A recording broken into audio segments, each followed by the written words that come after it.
क्या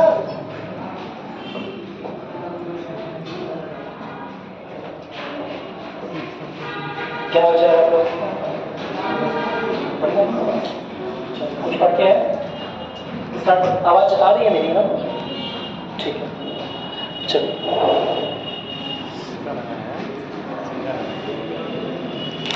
हम लोग कल बात कर रहे थे 1998 की ऐड की बात कर रहे थे। सर यहाँ से लगाइए, इधर साइड से लगाइए सर। आवाज नहीं आ रही क्या? क्या हो रहा है? नहीं सर, इधर से लगाइए, इस साइड से लगाए, आप ही कह रहे हैं? जी सर। इससे क्या अंतर पड़ जाएगा? इससे सर अच्छा ठीक है, सही बात है।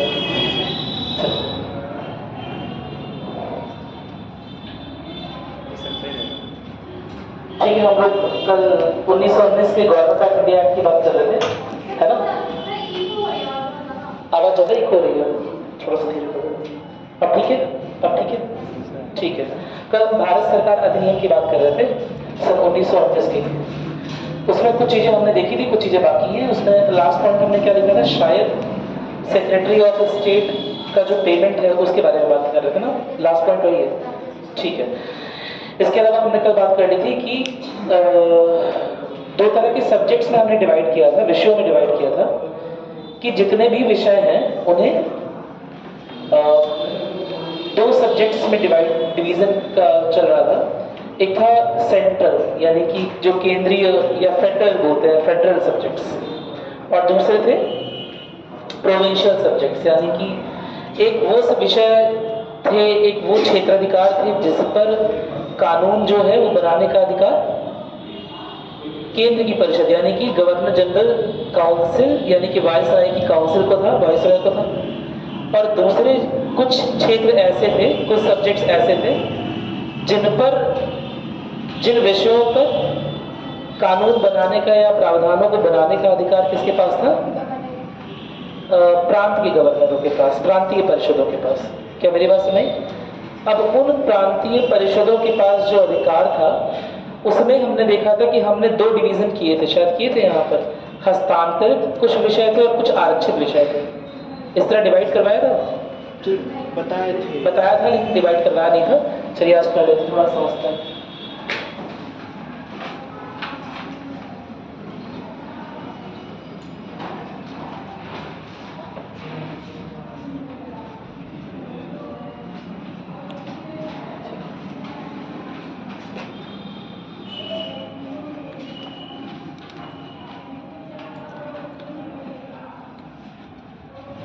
जो क्षेत्र अधिकार है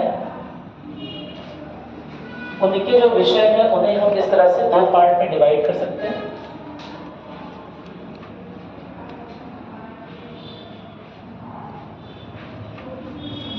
ठीक है, तो बोलते हैं सब्जेक्ट्स। एक हो गया सेंट्रल लिस्ट, या इसी को बोलते हैं फेडरल लिस्ट।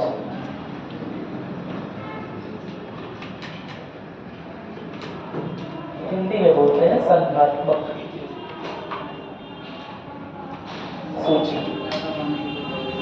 ठीक है, और दूसरी होती है प्रोविंशियल लिस्ट।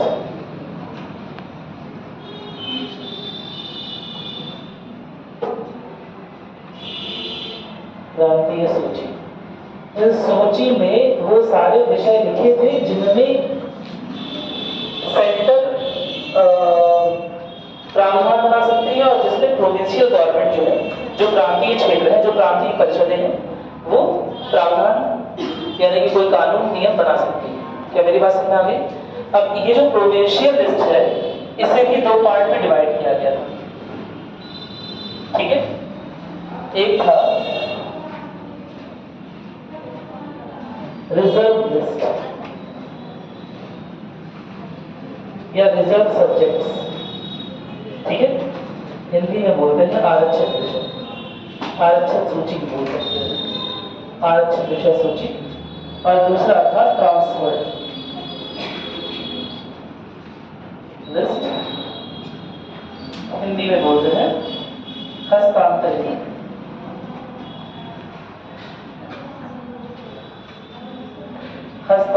विषय। ठीक है, अब ये जो आरक्षित सब्जेक्ट्स हैं, जो ये रिजर्व लिस्ट है, इसके मामले में सारा जो अधिकार है वो गवर्नर और उसकी काउंसिल के पास है।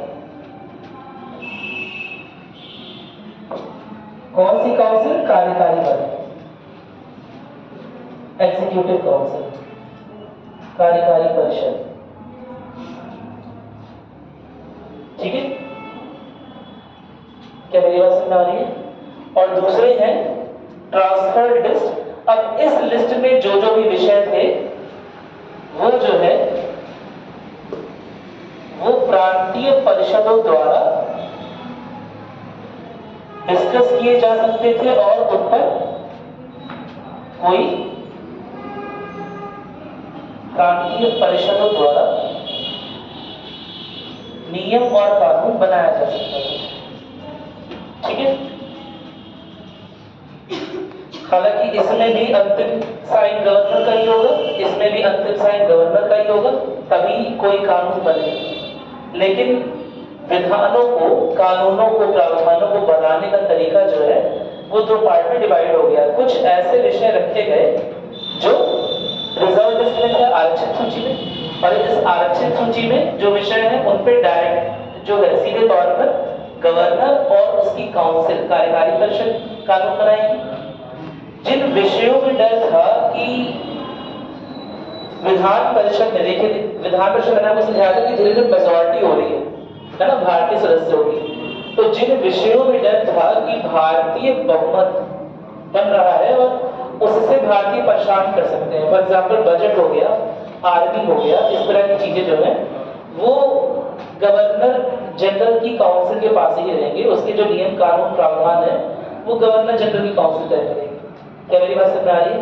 लेकिन जो छोटी चीजें होती हैं, ठीक है, नगर निगम कैसे काम करेगा, है ना, या छोटे जो मुद्दे हो गए, छोटे जो इश्यूज हो गए, उनके लिए क्या बनाया गया? उनके लिए एक लिस्ट बनाई गई जिसे बोला गया ट्रांसफर लिस्ट, हस्तांतरित। इसमें क्या किया गया? इसमें वो विषय रखे गए जिसका इम्पैक्ट जो है वो, अगर भारतीय कुछ ऐसे कानून भी बनाए जो ब्रिटिश सरकार के लिए बहुत अच्छे ना हो तो भी बहुत बड़ा इम्पैक्ट का बनता है। पहली बात ऐसा बना भी नहीं पाएंगे क्योंकि फाइनली साइन किसका होना है? अंततः साइन किसका होना है? गवर्नर का होना है। एक और बात है कि जैसे आज के राष्ट्रपति की असीम शक्तियां हैं, वैसे आज के राष्ट्रपति, हमारे राष्ट्रपति की असीम शक्तियां नहीं। जैसे आज के राष्ट्रपति के पास बहुत कम शक्तियां हैं, ये बोलना सही होगा, वैसे ही उस समय की गवर्नर के पास कम शक्तियां नहीं थी। अगर विधान परिषद से कोई बिल पास होकर आया है तो उसे वो बड़े आराम से कन्वर्स कर सकता है, उसे मना कर सकता है, या उस पर अपना वीटो ले सकता है। वीटो बताया ना, नेगेटिव वोटिंग पावर, है ना, यानी कि अंततः वह बिल पास नहीं हो। क्या मेरी बात समझ आ रही? कोई समस्या तो नहीं है इसमें? तो यह बात याद समझ लेनी है कि कुल विषयों को इस तरह से दो पार्ट में डिवाइड कर दिया गया, रिजर्व सब्जेक्ट्स और ट्रांसफर्ड लिस्ट या ट्रांसफर्ड सब्जेक्ट्स। और जितने भी ये हस्तांतरित विषय हैं, ऑफ कोर्स इसमें ऐसे विषय रखे गए जिससे बहुत बड़ी परेशानी ना खड़ी हो। ज्यादातर जो मुख्य मुद्दे हैं, सेना से जुड़े, बजट से जुड़े, राजस्व से जुड़े, वो इन्होंने अपने ही पास रखे। लेकिन अब भारतीयों को धीरे धीरे शासन में हिस्सेदारी मिलने लगी। क्या मेरी बात समझ में आ गई? कोई दिक्कत तो नहीं? ठीक है। तो क्योंकि प्रांतीय स्तर पर दो तरह की काउंसिल अब बनाएगी, है ना, कोई भी कानून जो है या तो गवर्नर की काउंसिल बनाएगी या लेजिस्लेटिव जो विधान परिषद है वो बनाएगा। इसीलिए इस सिस्टम को बोलते हैं द्वैध शासन प्रणाली।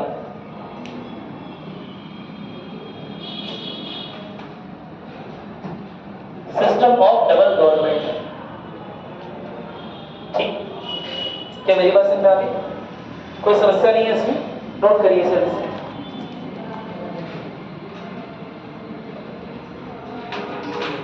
हस्तांतरित में नीचे लिखिएगा,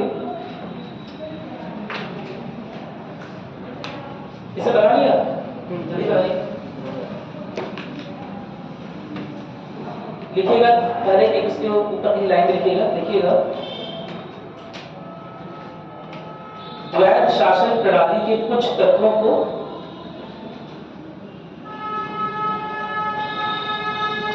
द्वैध शासन प्रणाली के कुछ तत्वों को पहली बार इंट्रोड्यूस किया गया, पहली बार प्रावधानों में जगह दी गई।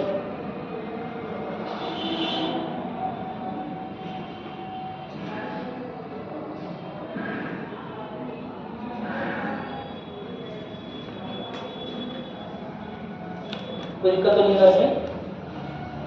उसके बाद देखिएगा, इसमें देखिएगा हस्तांतरित विषयों के लिए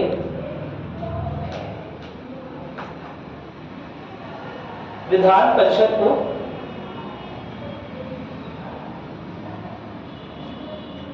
उत्तरदायी बनाया गया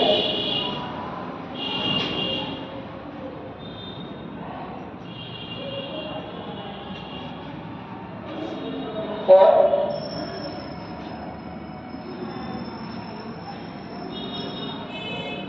आरक्षित विषयों के लिए आरक्षित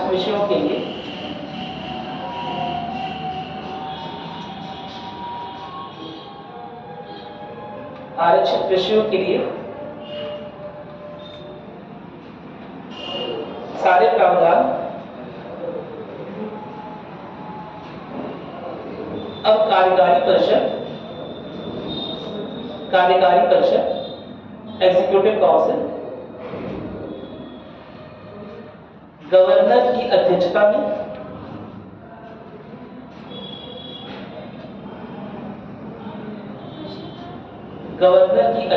बनाया गया।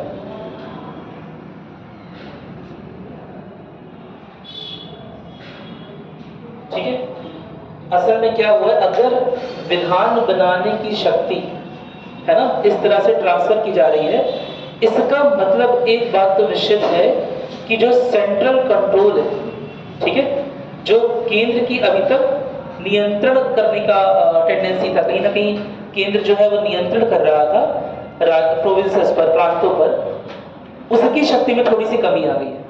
क्या मेरी बात सुनाई? तो ये डिसेंट्रलाइजेशन का बहुत प्राइम एग्जांपल है, विकेंद्रीकरण का मील का पत्थर है ये वाला एक्ट। क्या मेरी बात सुनाई? इसमें कहीं ना कहीं प्रोविंसेस में जो गवर्नमेंट है, जो परिषद स्तर पे जो प्रांत स्तर पे जो परिषदें हैं, उनकी शक्तियों को बढ़ाने के बारे में बात हो रही है। कोई दिक्कत तो नहीं है इसमें, कोई समस्या नहीं है, नोट करिएगा इस बात को, लिखिएगा। इस प्रावधान के तहत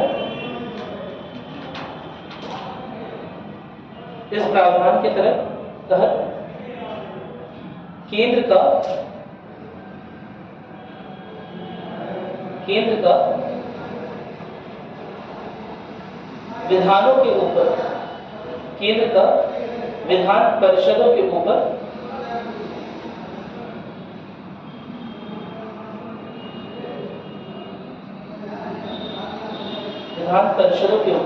नियंत्रण को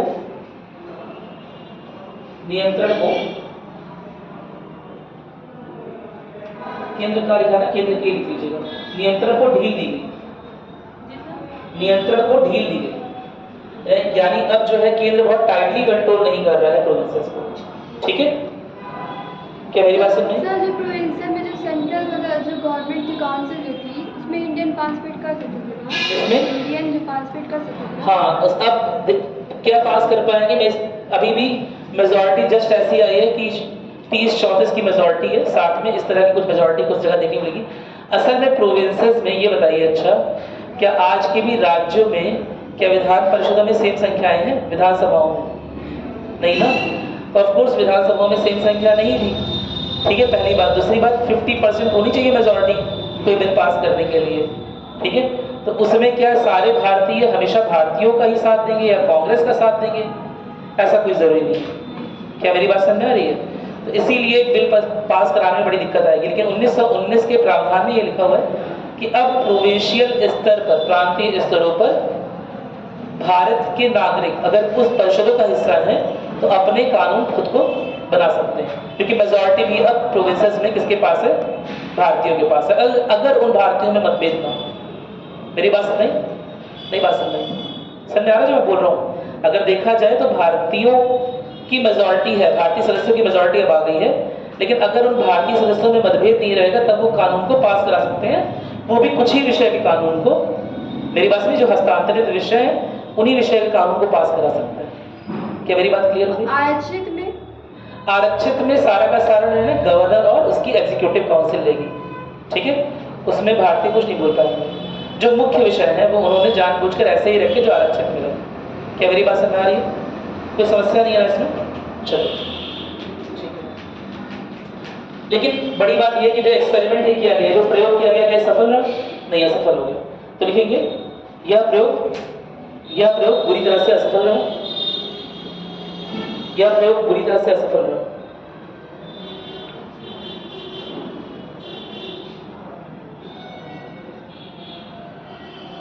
तो आपको ये बात इसलिए याद रखनी है क्योंकि यह पहली बार है जब प्रोविंस यानी कि प्रांत के स्तर पर द्वैध शासन प्रणाली को इंट्रोड्यूस किया गया। क्या मेरी बात समझ रही?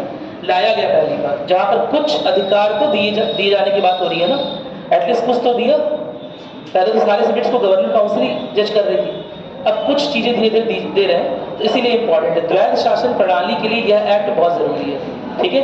लेकिन बात यह है कि ये ऑन पेपर तो आ गया लेकिन प्रॉपरली रन नहीं किया, इसीलिए आगे चलकर फेल हो जाएगा इसका। क्या मेरी बात क्लियर है?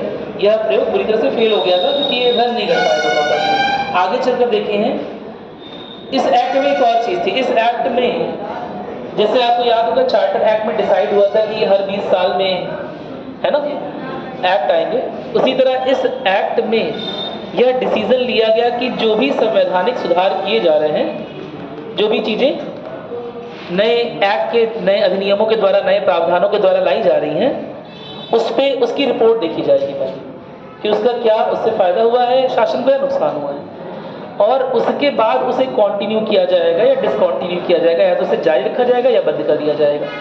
तो इस एक्ट के बाद हर 10 साल में क्या होने लगेगा कि कोई कमीशन आएगा, वो पिछले वाले एक्ट को इवैल्यूएट करेगा, उसका मूल्यांकन करेगा और यह बताएगा कि आगे आने वाले अधिनियम है, जो आगे आने वाले प्रावधान है, उनमें कौन सी चीज़ों को रखा जाए, जो पुराने एक्ट की कौन सी चीज़ों को रखा जाए और कौन सी चीज़ को निकाल कर हटा दिया जाए।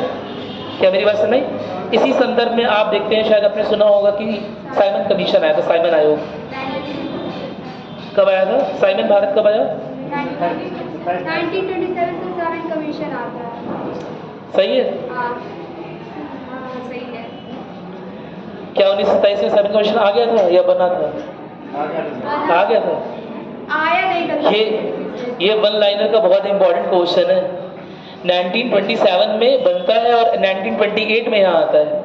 अरे आप जिस जमाने की बात करें उस जमाने में जाइए, आज के 100 साल पहले यातायात के नियमों की क्या वही सुगमता थी जो आज के समय पर है? हैं? बुलेट ट्रेन चल रही थी, हाँ, जगह जगह से फ्लाइट मिल रही थी, नहीं मिल रही थी। क्या मेरी बात सुनाई? तो आने जाने में भी ब्रिटेन से टाइम लगता था कुछ। क्या मेरी बात क्लियर है?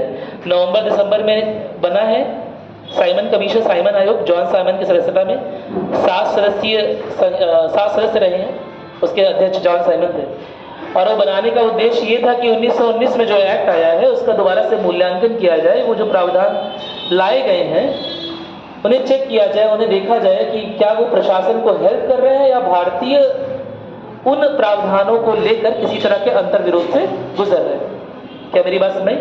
फिर वो 1927 में बनेगा, 1928 में आएगा, है ना, यहाँ पर स्टडी करेगा, उसके बाद 1930 में अपनी रिपोर्ट सबमिट करेगा, और जो रिपोर्ट सबमिट करेगा उस रिपोर्ट के आधार पर शायद आपने सुना होगा गोलमेज सम्मेलन, राउंड टेबल कॉन्फ्रेंस, सुना है? ठीक है, अभी बात करेंगे उस बारे में। राउंड टेबल कॉन्फ्रेंस होगी, उसके आधार पर साइमन कमीशन की जो रिपोर्ट सबमिट होगी उसके आधार पर राउंड टेबल कॉन्फ्रेंस होगी।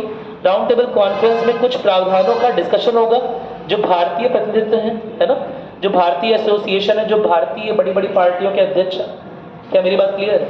और उसके बाद 1935 में दोबारा से गवर्नमेंट ऑफ इंडिया एक्ट आएगा, जिसमें वो रिकमेंडेशंस, वो सिफारिशें लाई जाएंगी प्रावधानों के रूप में, जो कि साइमन आयोग ने दी थी, साइमन कमीशन ने दी थी।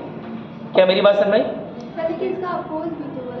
हाँ, अपोज तो ऑफकोर्स होगा, क्योंकि उसमें सारे क्या लगाया कि 7 जो 7 के 7 लोग हैं उनमें से 7 लोग कौन है? ब्रिटिश, है ना। तो उसे बोलते हैं ऑल वाइट कमीशन, फिरंगियों का टोला, है ना, जो कि भारतीय मुद्दों को समझने आया था। ऐसा कई बार हुआ है कि वो हमारे लिए डिसीजन दे रहे हैं और बोल रहे हैं आपके लिए अच्छा करेंगे, अच्छा करेंगे, लेकिन उन्होंने उसमें भी भारतीयों को इंक्लूड करने का कि भारतीय भी रहे 2-4 पद पर, है ना, उनकी भी राय मशवरा लिया जाए कि आप लोग क्या चाहते हैं। इन सब चीज़ों को हमेशा से इग्नोर किया। क्या मेरी बात समझ में आई? वो भारतीयों को इतना योग्य समझते ही नहीं थे कि वो अपने नियम कानून खुद बना पाए। इसे बोलते हैं कॉलोनियल पैटर्नलिज्म। पैटर्नलिज्म समझते हैं आप लोग? थोड़ा सा पितृसत्तात्मक, जहाँ पर जो एल्डर मेल मेंबर होता है वो बोलता है कि सारा डिसीजन हम ही लेंगे इस फैमिली का। मेरी बात सुनिए, paternalistic society, the structure of society is little paternalistic in our country everywhere, ठीक है। तो उसी तरह से कॉलोनियल गवर्नमेंट हमेशा से सुपरमेसी, अपने आप को सुप्रीम पावर समझती थी कि सबसे बड़े हम ही हैं। आप नहीं जानते हो कि आप अच्छे, कि क्या चीज़ अच्छी है आपके लिए, क्या बुरी है, तो आपके लिए सारा डिसीजन कौन लेगा? हम लेंगे। भारतीय इतने, है ना, इनोसेंट है, इतने बेवकूफ़ टाइप के हैं कि वो अपने नियम, अपने कानून, अपने प्रावधान खुद से नहीं बना सकते, है ना। एकदम बच्चों जैसी अकल है इनकी, इसलिए सारा डिसीजन कौन लेगा उनके बिहाफ पर? अब क्योंकि ये ले नहीं सकते, और भगवान ने हमें सिविलाइज बना के इसीलिए भेजा है, सभ्यता के युग पुरुष बना के हमें इसीलिए भेजा है, तो इसीलिए हम क्या करेंगे? सारे डिसीजन के बिहाफ पर लेंगे। आपने वो सुना है व्हाइट मैन्स बर्डन थ्योरी? सुना है? व्हाइट मैन, अंग्रेजों का बर्डन। अंग्रेज बोलते थे कि भारतीय हम पे बर्डन है। मेरी बात से, जब आप हिस्ट्री पढ़ेंगे, मॉडर्न इंडिया, तो ये सब चीज़ पढ़ेंगे। व्हाइट मैन बर्डन थ्योरी है, जिसमें अंग्रेज बोलते हैं कि जो भारतीय हैं, भारतीय कॉन्टिनेंट को, इंडियन सब कॉन्टिनेंट को बोला, भारतीय उपमहाद्वीप को और अफ्रीका को भी बोला कुछ हद तक, कि ये सब हम पे बर्डन है, ये व्हाइट मैन के बर्डन है, क्योंकि हम सिविलाइज्ड हैं, इसीलिए इन्हें सभ्यता का पाठ सिखाना हमारी जिम्मेदारी है, हमारे धर्म में है। मेरी बात सुनाई? क्योंकि अनसिविलाइज्ड है, इसीलिए हम इन्हें सभ्यता का पाठ पढ़ाने आए हैं। कोई एक्सप्लॉइटेशन नहीं हो रहा है, इनका कोई शोषण वोषण नहीं हो रहा है। मेरी बात सुनाई? अरे आप अंग्रेजों की किताब देख लेंगे, आपके पैरों तले जमी सी खिसक जाएगी। जो उनके यहाँ गवर्नमेंट किताब चलाती है, उसमें क्या लिखा है कि भारत को आज़ादी मिली, भारत में आज़ादी संघर्ष चल रहा था। खुद सोचो, वो अपने बच्चों को ये पढ़ा रहे होंगे, हैं? दिमाग लगाओ। आप 2 जगह की किताबें देख लोगे, आपकी तो दुनिया ही बदल जाएगी। एक पाकिस्तान की किताब देख लोगे हिस्ट्री की, ठीक है, और एक देख लोगे अंग्रेजों की किताब हिस्ट्री की। अंग्रेजों ने अपने जो करिकुलम है उसमें बात लिखी है कि अंग्रेज समाज सुधारक थे, ये जगह जगह ज्ञान के दीप लेकर पहुंचे। हाँ, जगह जगह सभ्यता के दीप को प्रज्वलित करने के उद्देश्य से भारत में आए। और भारत में क्योंकि बर्बर लोग थे, है ना, सभ्यता का निवास नहीं था, इसलिए यहाँ पर सभ्यता से परिचय कराना बड़ा जरूरी था। क्योंकि ऑफकोर्स भारत में लोकतंत्र था नहीं, लेकिन केवल भारत में नहीं, बहुत जगह लोकतंत्र नहीं था, बहुत लेट में आया हर जगह लोकतंत्र। क्या मेरी बात सुन रही? लेकिन अंग्रेजों ने हम पर शासन करने का ही कारण बताया और जस्टिफाई किया कि भारतीय हैं, अपने इतिहास की परख नहीं है, इन्हें ये नहीं पता पॉलिटिकल स्ट्रक्चर क्या होता है। क्या मेरी बात सुन रही? नहीं बात सुन रही? तो ये इसीलिए पूरा वो कंटिन्यू किया है ना। जब आप उनकी किताबों में कहीं रेफरेंस देखेंगे तो देखेंगे, कभी अगर सर्च आपको ऐसे करने का मन करे तो सर्च करिएगा, है ना, कि बेटे में हिस्ट्री के नाम पे क्या पढ़ा है, कौन सा कोर्स चल रहा है, देख लीजिएगा, है ना। चलिए, हम बात कर रहे हैं इस एक्सपेरिमेंट की जो कि फेल हो गया, ठीक है। फेल होने का कारण मैंने आपको बता दिया। क्या मेरी बात सुन रहे हैं? फेल क्यों हो गया?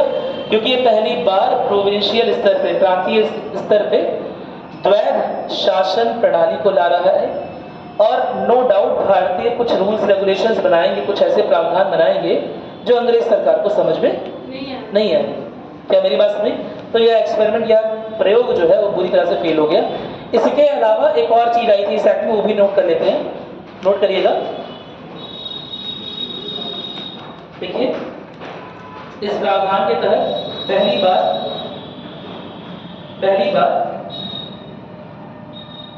भारत में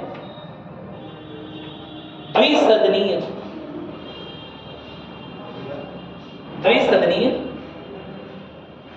संसद प्रणाली, इंग्लिश में बोलते हैं बाइकैमरलिज्म, द्विसदनीय संसद प्रणाली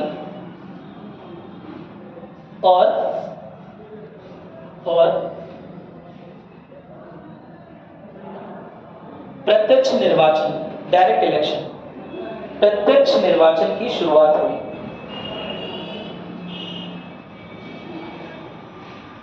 प्रत्यक्ष निर्वाचन की शुरुआत हुई। मैंने अभी एक कुछ शब्द बोले, द्विसदनीय संसद प्रणाली। संसद क्या होती है इंडिया के कॉन्टेक्स्ट में? बताइए संसद किसे बोलते हैं? What is parliament, Lok Sabha, Rajya Sabha और प्रेसिडेंट। हाँ, ये जरूरी है, ठीक है। इसी को संसद बोलते हैं, कुछ और भी है? हाँ, लोकसभा, राज्यसभा, प्रेसिडेंट, इन तीनों को मिलाकर या लोकसभा राज्यसभा को भी मिलाकर संसद बोल सकते हैं? नहीं, तीनों। हाँ, बहुत जरूरी है कि लोकसभा, राज्यसभा और प्रेसिडेंट को मिलाकर संसद बोलते हैं। पहली बात। उसके पहले द्विसदनीय प्रणाली थी। प्रणाली उसकी कुछ काउंसिल वाउंसिल की परिषद बनाई हुई थी, आप प्रोविंशियल स्तर पर तो देख ही रहे हैं, है ना, कि प्रणाली कुछ है सिस्टम। लेकिन द्विसदनीय प्रणाली नहीं थी, जहां पर दो तरह के हाउसेस हो, दो सभाएं। क्या मेरी बात क्लियर है? एक सभा जिसे बोला जाएगा उच्च सदन, एक सभा जिसे बोला जाएगा निम्न सदन। Upper house and lower house की शुरुआत जैसे बाकी जगह थी, जैसे ब्रिटेन में थी, उसकी शुरुआत इंडिया में इस प्रावधान के तहत कर दी जाएगी। दो सदन बनाए जाएंगे, उच्च सदन और निम्न सदन, है ना। एक होगा उच्च सदन, जो है वो काउंसिल ऑफ स्टेट्स होगा, राज्यों का राज्य परिषद होगा, और जो निम्न सदन है वो लोअर हाउस होगा, लोगों का होगा। क्या मेरी बात समझ? नोट करना स्टार्ट करेंगे,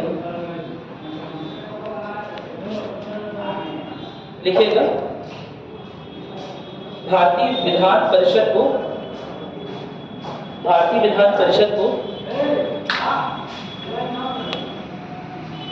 अब दो सदनों में बांट दिया गया।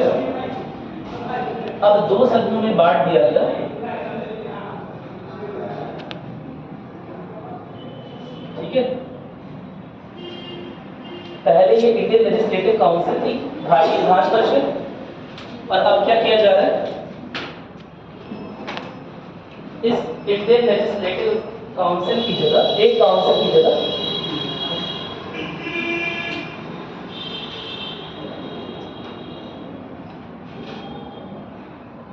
द्विसदनीय संसदीय प्रणाली या वैधानिक व्यवस्था भी बोल सकते हैं। द्विसदनीय वैधानिक व्यवस्था या द्विसदनीय संसदीय प्रणाली, bicameral legislature, bicameral legislature start हो रहा है। ठीक है।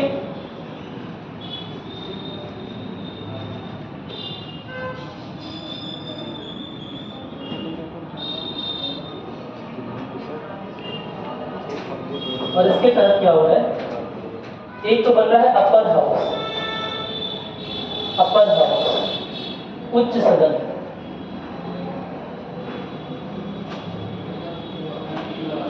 और एक बन रहा है लोअर हाउस, निम्न सदन।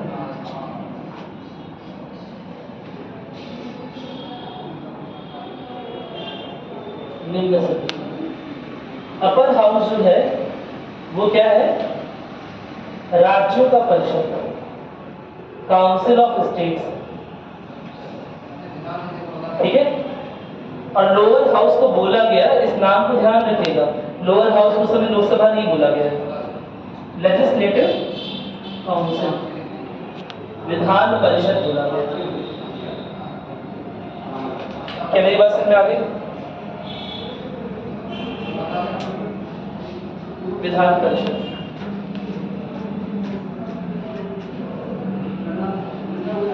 सॉरी थोड़ा सा सही करिए, विधान का परिषद लिखिए, विधान सभा लिखिएगा, ठीक है। विधान परिषद तो प्रोविंशियल स्तर पे थी, इसे बोलेंगे विधानसभा, ठीक है। कहां पर?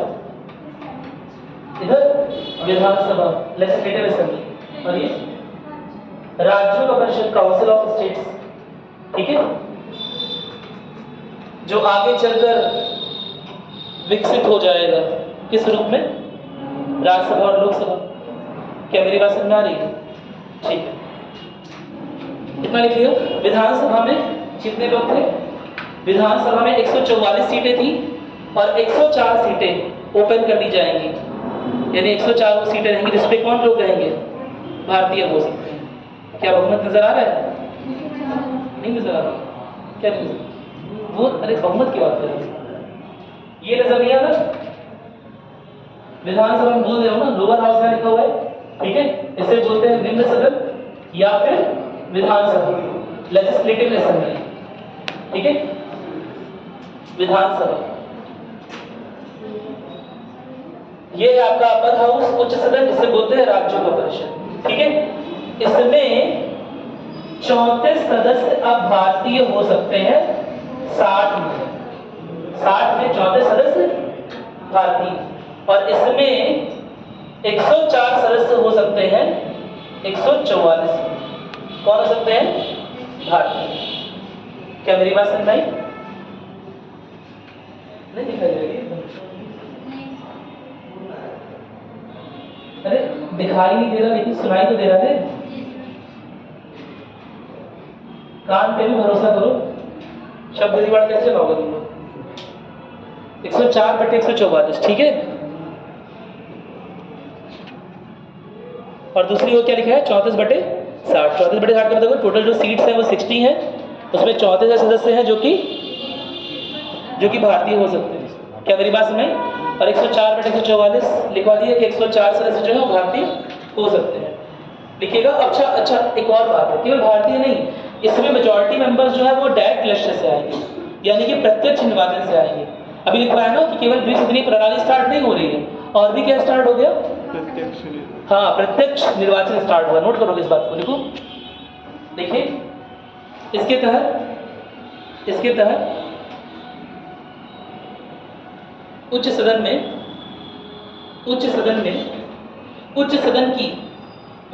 की लिखेगा 60 सीटों में से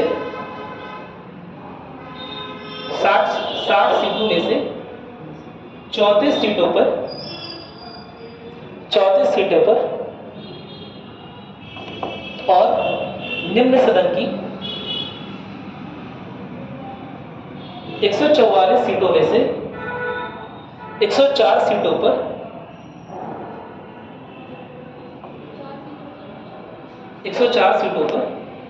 प्रत्यक्ष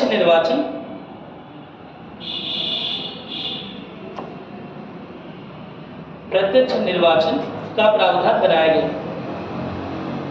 ठीक है। और कोई परिषद याद आ रहा है आपको जो भारत में काम कर रहा था इसके अलावा? तो हमने कितना होगा? एक परिषद और था, वाइसराय का एग्जीक्यूटिव काउंसिल। इसमें पहले मेंबर कौन थे? सत्येंद्र प्रसाद सिन्हा, बताया था ना। तो अब उसमें जो है, अगर 6 लोगों की वो काउंसिल है, तो अब उसमें 3 भारतीय सदस्यों का प्रावधान कर दिया है। क्या मेरी बात क्लियर है? कि 3 सदस्य उसमें कौन रहेंगे? भारतीयों के, भले ही मनोनीत रहे, उनका कोई इलेक्शन ना हो, भले ही जो गवर्नमेंट के फेवरेट लोग हैं वो रहे, ब्रिटिश सरकार के फेवरेट जो भारतीय हैं वो लोग रहे, जो कभी भी उनकी योजनाओं के खिलाफ भारतीयों की ओर से ना बोले, लेकिन फिर भी 3 सदस्यों का प्रावधान किया गया कि 3 सदस्य कौन रहेंगे? भारतीय रहेंगे। क्या मेरी बात समझ में आ गई? नोट करेंगे इस बात को, लिखिए।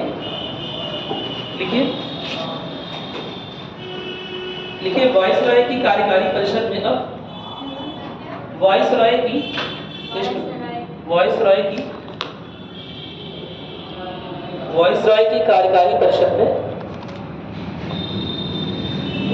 की कार्यकारी परिषद में 6 सदस्यों में से 3 सदस्य 6 सदस्यों में से 3 सदस्य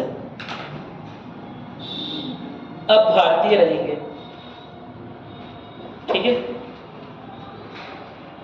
जहां आप लोगों को लगता है कि हिंदी कुछ फिसल रही है, वहां आप लोग अपनी ओर से सही कर लीजिएगा। मेरी बात सुने? अब भारतीय रहेंगे, यानी कि उस समय के बाद वो प्रावधान जो है भारतीयों को सदस्यों के लिए वरीयता दे रहा है। क्या मेरी बात सुन में कोई समस्या तो नहीं है इसमें? एक बार पढ़ लीजिए, देखिए कुछ डाउट हो रहा है तो बताइए। अगला पढ़े। अच्छा, पहली बार, अच्छा एक और चीज, कल इस बारे में बात की थी शायद कि वोटिंग राइट बढ़ा दिया जाएगा।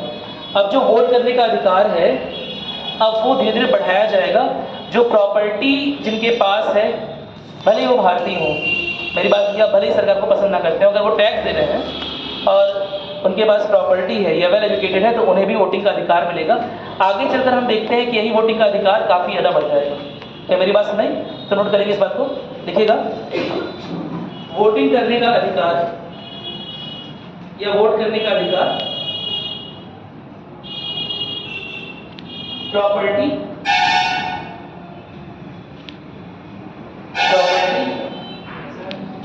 वोटिंग करने का अधिकार प्रॉपर्टी कॉमा टैक्स यानी कर कॉमा एजुकेशन, साक्षरता लिख लीजिए,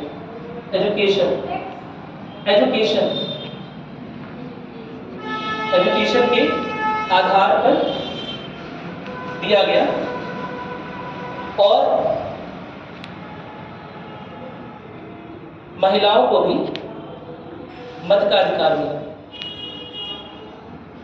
महिलाओं को भी मत का अधिकार मिला। ठीक है, अलग से क्यों मेंशन होता है महिलाओं को मत का अधिकार मिला? क्योंकि उस समय तक जो बहुत सारी लोकतांत्रिक व्यवस्थाएं हैं, इवन अमेरिका में भी महिलाओं को मतदान का अधिकार प्राप्त नहीं हुआ, काफी लेट में हुआ। क्या मेरी बात समझ आ रही? ठीक है सर, ये जो द्विसंधात्मक आया था प्रणाली, ये इसके एक्ट कर रहा है ना ये। तो ये वायसराय की विधान परिषद में आया था। 30 सदस्य ना, हाँ, वायसराय की एग्जीक्यूटिव कार्यकारी परिषद, वायसराय की कार्यकारी परिषद एग्जीक्यूटिव काउंसिल, ठीक है, जो विधानों को कार्यान्वित करती थी, लागू करवाती थी। ठीक है, चलिए लिखिएगा। इसके अलावा नेक्स्ट अगला बिंदु लिखिए,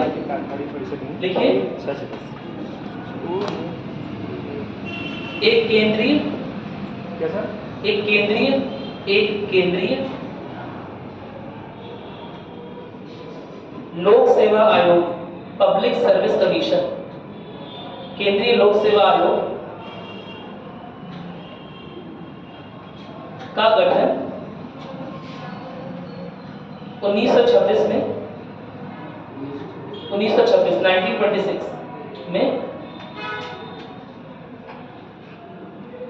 इन्हीं प्रावधानों के अंतर्गत किया गया।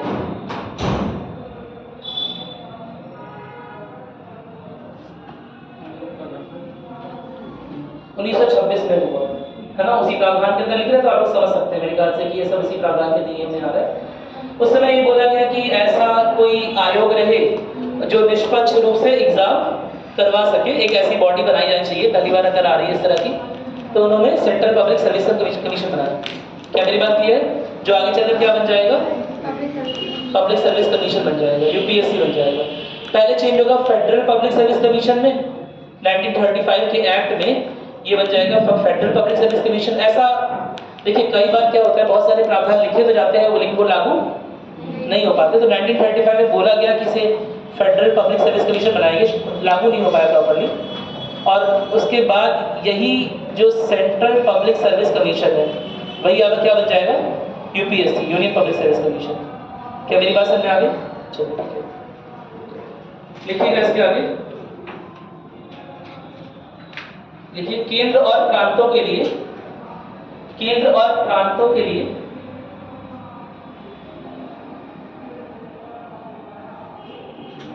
केंद्र और प्रांतों के लिए अलग अलग बजट का प्रावधान किया गया।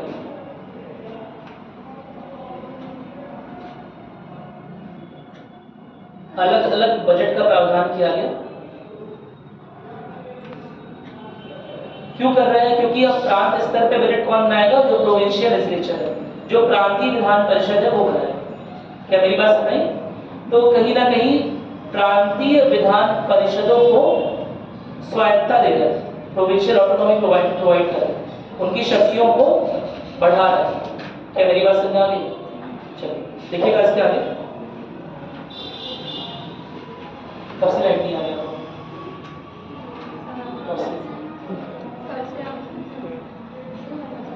शुरुआत से बैठे थोड़ी देर बाद। कोई बात, यही तो दिखा रहा है आपका सवाल, पढ़े लिखना चाहिए ना। थोड़ी देर में बैठिए। बहुत बिजली का आविष्कार होकर कितने साल हुए हैं, और भारत में आए हुए तो और लेट हो गया है ना। 20-30 साल पहले बस्ती के जो युवक थे वो ऐसे मुझे आने पे हो गया था ना, मतलब यहाँ पे आ गया। नहीं, थोड़ा समर्पण दिखाइए। IAS जो UPSC की तैयारी कर रहे होते हैं ना, उन्हें हर तरह के कठिन परिस्थितियों के लिए तैयार होना चाहिए। शायद आपको पता नहीं होगा, बहुत सारी मैं आपको स्टोरी सुनाऊंगा अभी में कि कहाँ पर किस IAS ऑफिसर ने क्या बड़ा काम किया है। अक्सर इन लोगों का नाम नहीं हो पाता क्योंकि हम लोग तो केवल नेताओं के ही फोटो और उनकी पूजा करने वाले लोग हैं, तो बहुत सारी चीज़ों को छोड़ देते हैं। आपने इजराइल जेबा सिंह का नाम सुना है? इजराइल जेबा सिंह नाम सुना है? नहीं सुना। इजराइल जेबा सिंह एक IAS कैडर UPSC ऑफिसर थे, IAS थे। और एक बार बंगाल में बहुत तगड़ी बाढ़ आ गई थी। इतनी तगड़ी बाढ़ आ गई थी कि ऐसा बोलते हैं कि अगर उन्होंने उस समय डिसीजन ना लिया होता, कुछ निर्णय ना लिया होता, तो कम से कम 15-20 गांव जो है वो बह गए होते, हजारों जानें चली गई होती। क्या मेरी बात सुन आ रही है? तो उस कठिन परिस्थिति की बहुत बाढ़ आई थी, बहुत बारिश हो रही थी लगातार मूसलाधार, तूफान में कोई टाइम था, और उस समय वो गए हैं और हर जगह पूरा राहत कार्य खुद से पहुंचाया है। ऐसा बोलते हैं 1 हफ्ते तक लगातार काम किया बिना सोए। उसके बाद उन्हें पुरस्कार, राष्ट्रपति पुरस्कार मिला। मेरी बात सुने। इसी तरह का एक कंडीशन हुआ था यहाँ पर आपके प्रयागराज में, इलाहाबाद में कोई नदी बहती है, उसमें कटाव आ गया था, जिसकी वजह से वो अपना वो चेंज कर रही थी, अपना जो रास्ता होता है चेंज कर रहे थे। उसके रास्ते में बहुत सारे गाँव हैं। तो रात में IAS ऑफिसर पहुंचा और बहुत ज़्यादा मतलब लोगों को इकट्ठा वहाँ किया गया है। मजदूर नहीं मिल रहे, रात में कहाँ मिलते हैं? मेरी बात नहीं। फिर लोगों की हेल्प से, वकीलों की हेल्प से, कुछ छात्रों की हेल्प से, छात्र नेताओं जो इलाहाबाद यूनिवर्सिटी के छात्र हैं, उन लोगों की हेल्प से पूरा वो रोका गया पूरा। तो उनका भी बहुत नाम हुआ था। तो बहुत कठिन परिस्थितियों में कभी कभी काम करना पड़ता है। अब बोलते हैं जब वो उस बाढ़ वाले पानी से निकले तो इतना करीब करीब 25-30 घंटे उसी बाढ़ वाले पानी में थे, और जब निकले तो पैर ऐसा लगा कट जाएगा, है ना। जगह जगह निशान पड़े हुए थे, पता नहीं क्या क्या चिपका हुआ था, जो बाढ़ के रहते हैं, है ना, तरह तरह के जानवर। समझा? मतलब बहुत ही गलत आइडिया तो लेके नहीं चल रहे कि बड़े आराम से बड़े बस एग्जाम क्लियर करना है, फिर बड़ी अच्छी जिंदगी होगी, मोदी जी के साथ रोज हेलीकॉप्टर में घूमेंगे। कठिन ये एग्जाम किसका एग्जाम है? बता चुका हूँ ना, हिस्ट्री पॉलिटी ज्योग्राफी का एग्जाम है। किसका एग्जाम है? समर्पण का, धैर्य का, ठीक है। इन सब चीजों की परीक्षा है ये, कितना समर्पण है, कितना नहीं है, कितना धैर्य है, कितना नहीं है, समझा। और बनने के बाद ही बहुत सारी फाइल पढ़नी पड़ेगी। तो अगर पढ़ने से भागते हो तो फिर नहीं हो पाएगा, क्योंकि फाइल पढ़नी पड़ेगी, बहुत सारे लॉज लिखे रहेंगे, कानून लिखे रहेंगे लोकल स्तर के, जिन्हें इंटरप्रेट करना पड़ेगा। मेरी बात सुने। कुछ डिसीजंस रहेंगे पुराने कोर्टों के, वो इंटरप्रिटेशन का काम होगा। अगर उसमें कितनी बातें निकल सकती हैं, किस बात का क्या एग्जैक्टली मतलब निकल रहा है, उससे और भी कितनी बातें निकल सकती हैं, और भी क्या मतलब होते हैं, वो सब ध्यान से पढ़ना पड़ेगा। मेरी बात सुनाई। बहुत दौड़ भाग करनी पड़ेगी, ठीक है। ये ना सोचो ऐसे ही राजा वाली जिंदगी मिल जाएगी, ठीक है। राजा की जिंदगी मिलेगी, लेकिन उसके लिए काफी मेहनत लगेगी, ठीक है। चलिए, ये तो बहुत थोड़ा समर्पण है, 2-4 बूंद पसीना, इतना परेशान हो, ठीक है। आप लोगों को और समर्पण रखना पड़ेगा ना। चलो लिखेंगे। ये सेपरेट बजट वाली बात लिख ली, सेपरेट बजट वाली बात लिखी, ठीक है। कहानियां बहुत सारी मैं सुनाऊंगा आपको। एक आर्मस्ट्रॉन्ग पैर थे। एक दिन हमने बात की थी, शायद शाह फजल की बात की थी ना। आगे चलकर वो जम्मू कश्मीर में जो नागरिकों की अभिव्यक्ति है उसे लेकर सरकार के विरोध में हो जाते हैं और सिविल सर्विस एक्टिविस्ट बन जाते हैं, ठीक है। बहुत सारी कहानियां बताऊंगा। चलिए लिखिए। ये लिखिए कि प्रोविंशियल, एक तरह से देखो इसमें क्या है कि कहीं ना कहीं प्रोविंशियल लेजिस्लेचर की पावर बढ़ाई जा रही है, कहीं ना कहीं जो प्रांतीय विधान परिषदें हैं उनकी पावर बढ़ाई जा रही है, क्योंकि अब वो खुद का बजट भी बना सकते हैं। क्या मेरी बात क्लियर हो गई? कोई समस्या नहीं है ना। तो केवल संख्या नहीं बढ़ाई जा रही है, इस बात को ध्यान रखना है, केवल संख्या नहीं बढ़ाई जा रही है। अब देखो 1-2 बातें और भी हैं कि क्या एग्जैक्टली जो प्रावधान लिखे गए वही लागू हो गए, ऐसा कोई जरूरी है। कम से कम हर जगह तो नहीं लागू होता है। यह बात निश्चित रूप से कह सकते हैं कि लिखे हुए प्रावधान हर जगह एक समान यूनिफॉर्म वे में लागू नहीं हो पाएंगे। मेरी बात सुने। लेकिन ये कहीं ना कहीं क्या दिखा रहा है? उत्तरदायी शासन, जिसकी हमने बात की थी शुरुआत के ही एक्ट में, कि पहली बार एक इंटेंशन शो कर रहा है, पहली बार यह दिखा रहा है, प्रदर्शित कर रहा है कि ब्रिटेन सरकार का मन है आपको उत्तरदायी शासन देने का। मेरी बात सुने, जिसमें आप भी प्रशासनिक कार्यों का हिस्सा बने, कोई दिक्कत तो नहीं है, या काउंसिल का हिस्सा बने, परिषदों का हिस्सा बने। कुछ पूछना है? उसे भी यही बोलते हैं द्वैत वाली बात कर रही है ना। नहीं, हाँ। वायसराय की परिषद के 1863 61 का। हाँ वायसराय की परिषद में 3 लोगों को पटियाला बनारस सहित उनको मतलब मनोनीत किया गया था। उसमें से 3 लोग थे, तो इसमें क्या ऐसा होगा? वो गैर आधिकारिक सदस्य थे, ये जो 3 है आधिकारिक सदस्य हो गए। ये निर्वाचित होके जाएंगे। हाँ, ये निर्वाचित होके जाएंगे और आधिकारिक सदस्य हैं। इनका वो जो टाइम पीरियड बताया था ना 2-2 साल का, इनका वो नहीं रहेगा। मेरी बात सुनाई। और ये अब हमेशा किया जाएगा, प्रैक्टिस में ले आएगा। हमेशा जो कार्यकारी परिषद है उसमें हमेशा 3 सदस्य आधिकारिक कौन रहेंगे? भारतीय रहेंगे। क्या मेरी बात सुनाई? कोई दिक्कत तो नहीं है? चलिए अब नोट करेंगे साइमन कमीशन के बारे में। अच्छा, ये चीज मैंने जो आपको बताई वो आपने नोट की। मैंने आपको बताया था कि इस ही एक्ट में यह निर्धारित किया गया कि हर 10 साल में जो भी संवैधानिक सुधार ब्रिटिश पार्लियामेंट इन एक्ट को, इन प्रावधानों, इन अधिनियमों के रूप में ला रही है, हर 10 साल में उसका क्या किया जाएगा? हाँ, उसका उस पर ऑब्जर्वेशन होगा, उसको रिपोर्ट सबमिट की जाएगी। और फिर जो अगले संवैधानिक सुधार आने हैं, ठीक है, वो क्या होंगे? वो उसी रिपोर्ट के अनुसार होंगे। क्या मेरी बात सुनाई? तो इसी के तहत क्या होगा? साइमन कमीशन आएगा, साइमन आयोग आएगा। क्या हुआ? समझ में आ गया? लिखिएगा इस बात को लिख लीजिए। लिखिए इस प्रावधान के अंतर्गत हर 10 साल में एक वैधानिक आयोग या एक विधिक आयोग बनेगा। वैधानिक लिख लीजिएगा। एक वैधानिक आयोग बनेगा, इंग्लिश में बोलते हैं स्टैट्यूटरी कमीशन। ठीक है, स्टैट्यूटरी कमीशन। कानून को स्टैट्यूट्स भी बोलते हैं ना, स्टैट्यूटरी।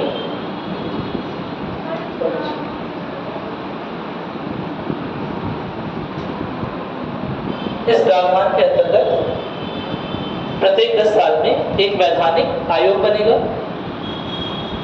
जो पुराने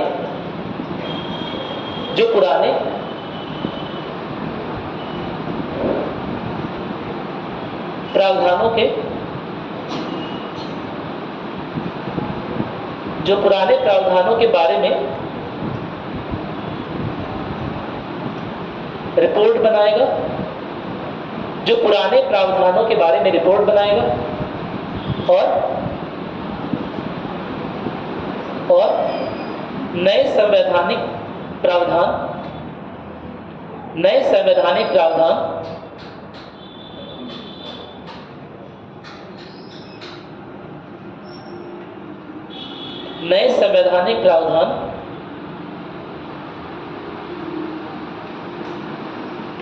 उसी रिपोर्ट के आधार पर या उस आयोग की सिफारिश के आधार पर, लिखिएगा, उस आयोग की सिफारिश के आधार पर लाए जाएंगे।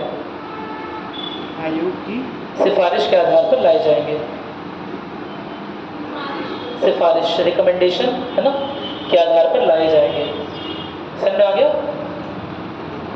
एक स्टैट्यूटरी कमीशन बनेगा, वो जो रिकमेंड करेगा, जो सिफारिश करेगा, उसी के आधार पर नए प्रावधान लाए जाएंगे। क्या मेरी बात समझ में आ गई? कोई समस्या नहीं है यहाँ पर? अब इसी के अंतर्गत क्या होगा? पहली बार साइमन कमीशन आएगा। पहली बार 1927 में बनाया गया और भारत तक पहुंचा 1928 में। से याद रखना, ये वन लाइनर का बहुत इंपॉर्टेंट क्वेश्चन है और बहुत कंफ्यूज करेगा, स्पेशली यूपीएस पीसीएस जो लोअर पीसीएस के एग्जाम्स होते हैं उसमें इस तरह का क्वेश्चन आ जाता है ना। तो इस बात का ध्यान रखना है। बना कब है? 1927 और पहुंचा कब है? 1928। तो ये गलती मत करिएगा। और रिपोर्ट कब सबमिट की अपनी? 1930 में। और 1930 में जो रिपोर्ट सबमिट की है उसके आधार पर क्या हुआ है? राउंड टेबल कॉन्फ्रेंस, जिसे क्या बोलते हैं? गोलमेज सम्मेलन। अच्छा, गोलमेज सम्मेलन क्यों? इस टेबल में कोई परेशानी है? इस तरह वाली टेबल में गोलमेज सम्मेलन का क्या अभिप्राय है? क्या सिग्निफाई कर रहा है? दिमाग में खोलो।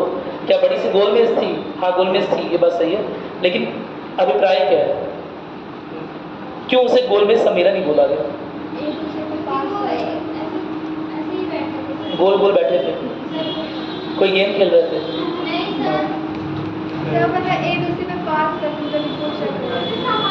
अरे मुझे थोड़ा दिमाग लगाओ और ये बताओ, गोलमेज सम्मेलन को मुख्य रूप से गोलमेज कुछ भी और लंदन सम्मेलन, आप लंदन में हो रहा है लंदन सम्मेलन नाम रख लेते।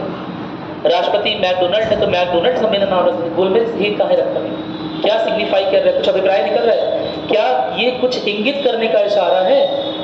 थोड़ा दिमाग लगाया करो, ऐसे ही नाम नहीं हो रहा, ऐसे ही नाम नहीं लिख दिया रहता। मेरी बात नहीं, गोलमेज तो है, सही बात है, गोली मेज है, ऐसे बोल रहा था, ठीक है, लेकिन उसका क्या अभिप्राय है, क्यों ऐसी इमेज सेलेक्ट किया गया है, बोलने का क्या अभिप्राय है? भारतीयों को अपने बराबर। हाँ, वेरी गुड। जो भारतीय रिप्रेजेंटेटिव्स हैं, प्रतिनिधित्व हैं, उन्हें काउंसिल में बराबरी का हिस्सा मिलेगा। मेरी बात समझ? और अब वो क्या करेंगे, परिषदों में जो मेंबर्स हैं, है ना, उनकी बराबरी पर आकर, और वहाँ भी जो पीएम है, मेरी बात समझ, जो सेक्रेटरी है, सचिव जो है, उनकी बराबरी पर आकर, हाई कमिश्नर जो, उनकी बराबरी पर आकर अपनी बातों को रखेंगे।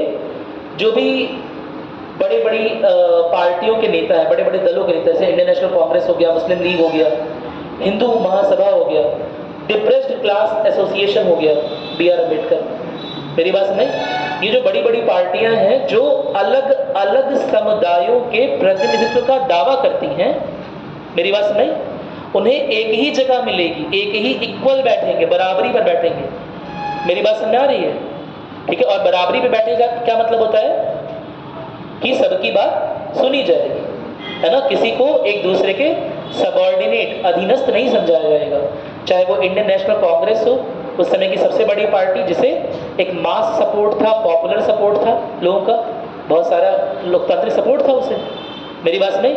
और चाहे एक छोटी पार्टी, डिप्रेस्ड क्लास एसोसिएशन, या छोटी पार्टी हो, हिंदू महासभा, ठीक है, जिसका उतना पॉपुलर सपोर्ट या पॉपुलर बेस उस समय डेवलप नहीं हो पाया था, उन्हें भी इक्वल ही जगह मिलेगी।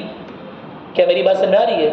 यानी कि भारतीय समुदायों को प्रतिनिधित्व करने का दावा करने वाली अलग अलग पार्टियों को सेम जगह दी जाएगी, और यह काफी बड़ी बात थी इंडिया में।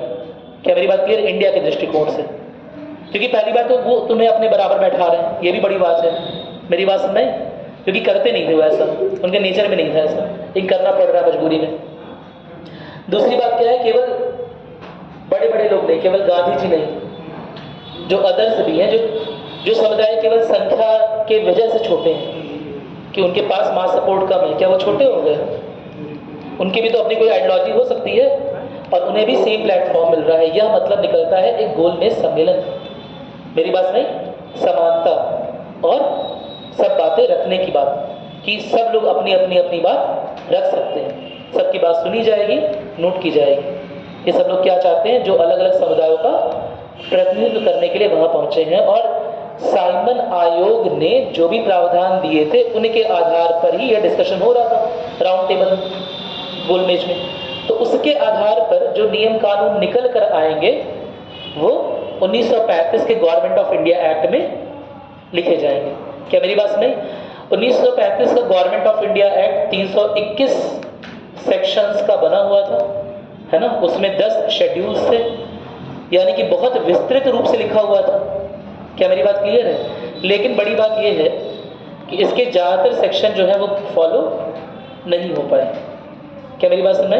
आगे चलकर हम देखते हैं कि जब भारत संविधान बनेगा तो यह उसका बुनियादी ढांचा बन जाएगा, बहुत सारे प्रावधान हूबहू उसी से लिए जाएंगे। क्या मेरी बात नहीं? अगर मैं कोई एक डॉक्यूमेंट बोलूं जिससे भारतीय संविधान अत्यधिक प्रेरित है, अत्यधिक इंस्पायर्ड है, तो वो 1935 का गवर्नमेंट ऑफ इंडिया एक्ट ही है।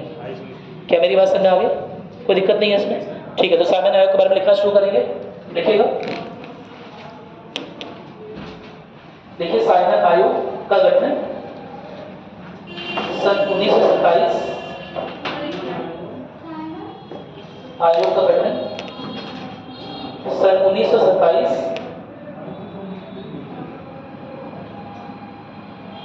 के नवंबर माह में लंदन में हुआ।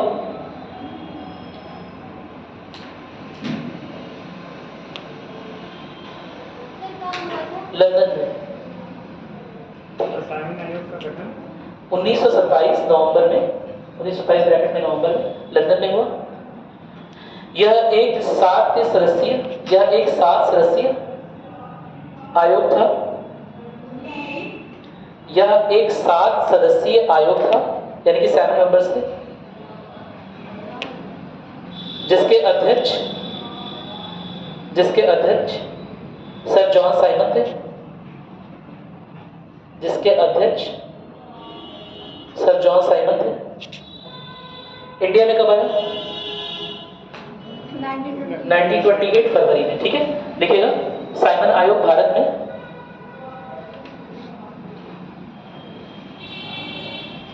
फरवरी 1928 में आया। अब इसके जो ऐतिहासिक पहलू हैं वो हम इग्नोर कर रहे हैं क्योंकि उसका इसमें कोई लेना देना नहीं है। आपको पता है होना चाहिए कि ये एक ऑल ब्रिटिश कमीशन था, है ना। सारे के सारे वो जो 7 सदस्य हैं वो गोरे थे और इसी का भारतीयों ने बहुत विरोध किया था। आपने सुना होगा वो साइमन गो बैक के नारे और सब चीजें, है ना। साइमन कमीशन का बहुत विरोध हुआ था सारे के सारे भारतीयों ने, क्योंकि सारे के सारे सदस्य जो हैं वो यूरोपीय हैं, ब्रिटिशर्स हैं, इसीलिए इसका बहुत विरोध होगा। और विरोध होने के बाद भी क्या करेगा ये 1930 में अपनी रिपोर्ट सबमिट करेगा। तो लिखिएगा इस बात पे, लिखिएगा 1919 के एक्ट पर, 1919 के एक्ट पर स्टडी करने आया था ना। तो 1919 के एक्ट पर इसने अपनी रिपोर्ट 1919 के गवर्नमेंट ऑफ इंडिया एक्ट, समझ गया ना किस एक्ट की बात कर रहे हैं, जिसके बारे में अभी पढ़े थे, जो भारत सरकार अधिनियम है उसी के बारे में बात कर रहे हैं। तो 1919 के GOI एक्ट पर या एक्ट पर इसने अपनी रिपोर्ट सन 1930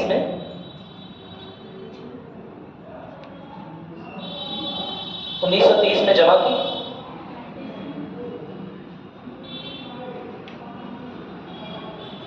ठीक है, अब इसमें कुछ सिफारिशें हैं, इसके बारे में कल पढ़ेंगे मिनट में। ठीक है,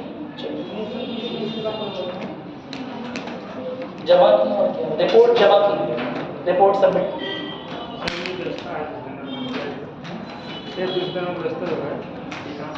क्या चीज?